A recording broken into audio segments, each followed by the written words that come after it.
रोहित पवार मित्रांनो, कोणी सत्तेसाठी शपथ घेतय तर कुणाला वाटतं की दोन राष्ट्रवादी कशा एकत्र येतील. पण अशा परिस्थितीत रोहित नावाचा एक व्यक्ती, एक राज्यकर्ता, एक आमदार अजितदादांच्या विमान घटनेत त्यांच्या बॉडीगार्डाची मृत्यू झाली.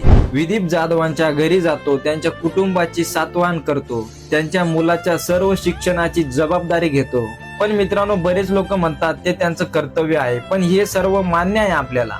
पण कुठल्याही राष्ट्रवादी एक याव्यात, मला काहीतरी मंत्रिपद मिळावं, या सर्व गोष्टींचा विचार न करता या लोकांच्या घरी जाऊन भेटणं, एक राज्यकर्त्यापेक्षा एक चांगला राज्यकर्ता आणि एक चांगला माणूस कसा असतो याचं एक मोठं उदाहरण आहे. खरं तर अजितदादांनी बारामतीत विधानसभेच्या टायमाला बारामतीत एक वाक्य बोललं होतं, बारामती सर्वात जास्त शरद पवार साहेबाला मानते आणि शरद पवार साहेबांनंतर बारामती सर्वात जास्त अजितदादांना मानते. आणि आजच्या परिस्थितीचा जर तुम्ही चांगला विचार कराल तर आज पवार घराण्यातील पुढच्या पिढीचा सगळ्यात कॅपेबल, सर्वात सर्वोत्कृष्ट नेता तो रोहित पवार असेल. रोहित दादा पवार या नावाला तुम्ही नाकारू शकत नाही. भले तुम्ही कुठल्याही पक्षाचे असेल तर हेच खरं आहे.